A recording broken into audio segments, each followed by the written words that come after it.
So you've been doing some sewing and everything kind of looks all right. Might have heard a clunk or two. And then you turn it over and it looks like this. Birds nesting, looping threads, and something's gone wrong. Well, don't panic. I'm going to show you some top tips to help you solve this issue. The first thing to do is to rethread your machine.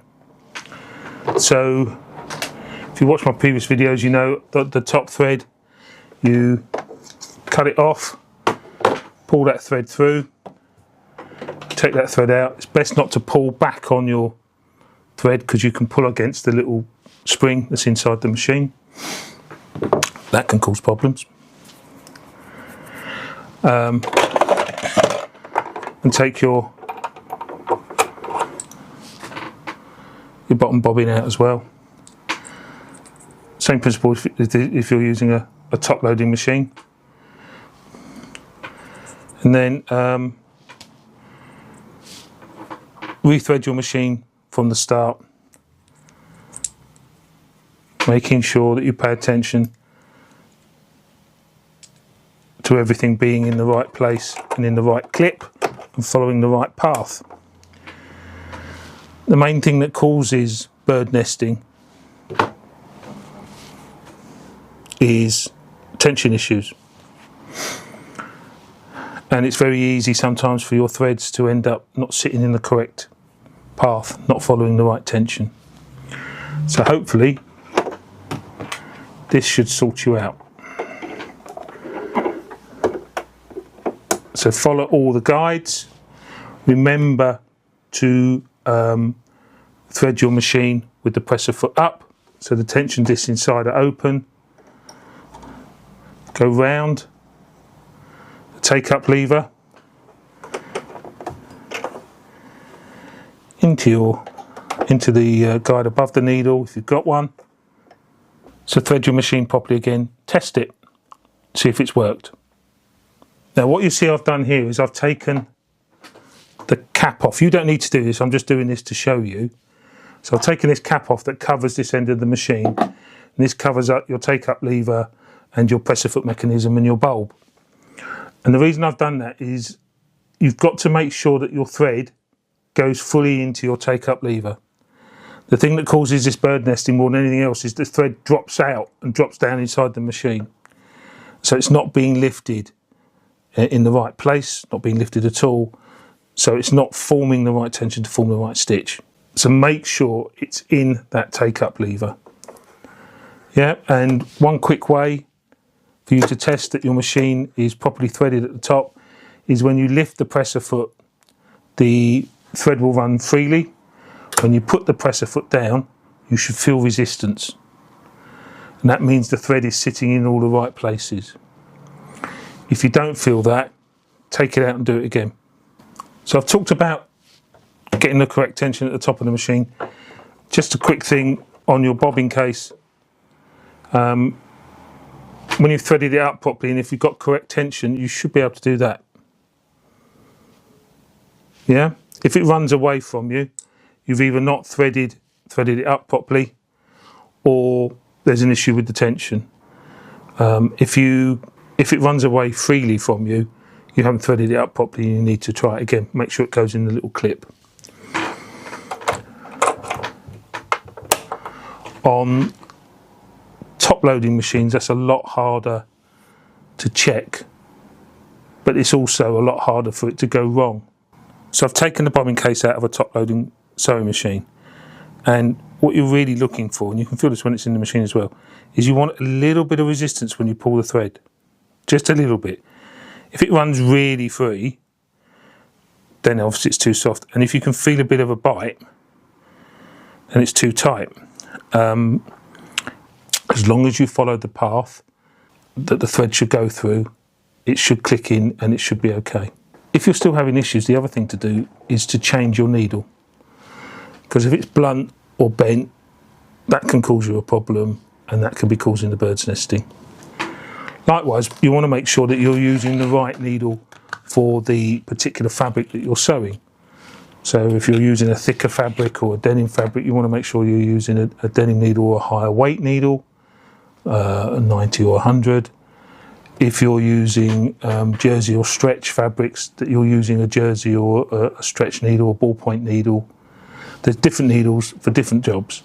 So just because the one you've got in the machine works with one fabric doesn't mean that it will work with all of them. And also, needles do get bent, they do go blunt.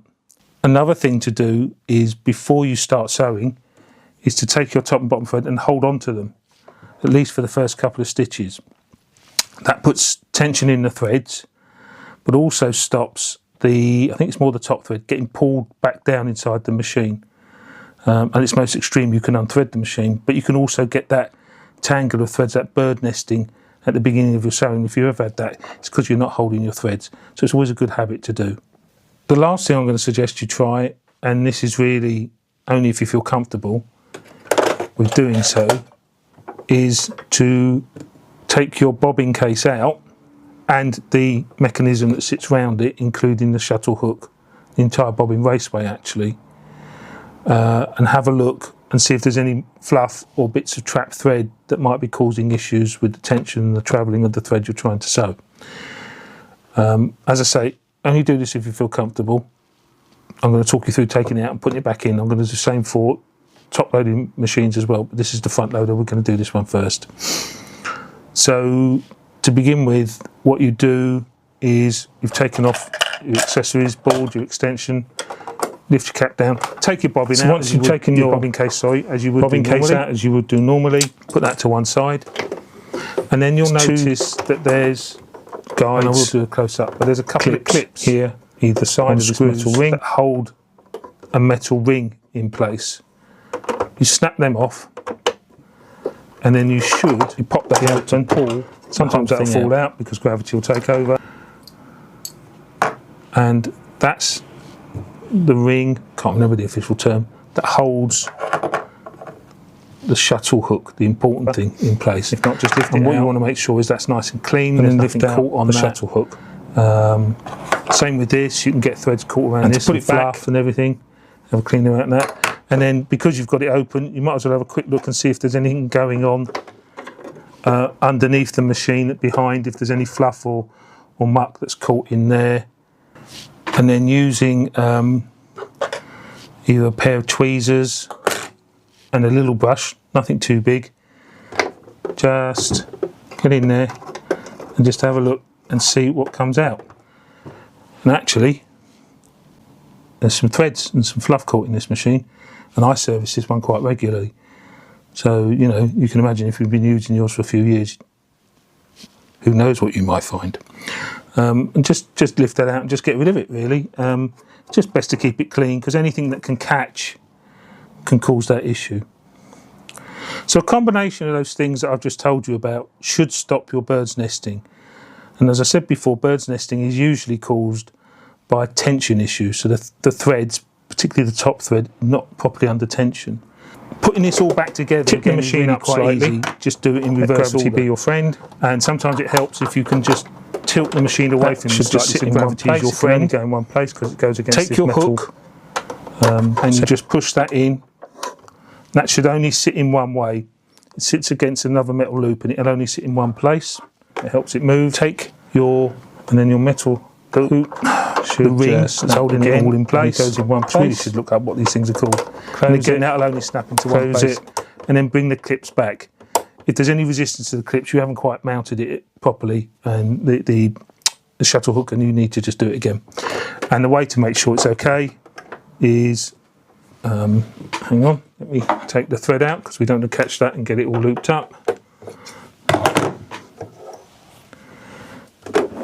Is to turn your machine hand wheel. Yeah, it's not making a clunky noise, nothing's resisting. You shouldn't feel any resistance together, and everything should just move as normal. So on a top loading sewing machine, to remove the bobbin case, you have to take these two, or you might only have one, but take those screws out that are holding down your needle plate. Personally, I never tighten them right back up again afterwards because it makes it easier to take them off the second time. Can you see I can just literally just loosen those with the screwdriver and undo them with my fingers. And I find the best way to get this off is to take that out and then lift that out of the way. And then the black plastic thing that you put your bobbin into is the bobbin case on a top loading machine. And to get that out, most of the time you just need to lift it out. It'll just come out quite freely. And then again, as you would do, as I suggested before, little paintbrush, pair of tweezers if you need to, have a little look around. Getting bits of fluff there, nothing massive, but it is amazing how quickly it can build up. Clean that out. Now to put the bobbin case back in, you'll notice down here, there's a little thing that sticks out with a little springy clip on it. And on your bobbin case, you've got a little, for want of a better term, a little nubbin, something that sticks out just a little bit. Touch it with my finger there. And basically that needs to rest against that. So tipping it up slightly, push that in. It might take a little bit of fiddling, but once you get used to it, and you'll see that the bobbin case is back in and it's sitting flat and level. And again, with the machine not threaded up, before you put everything back together, turn the hand wheel and you'll notice that the bobbin case doesn't move.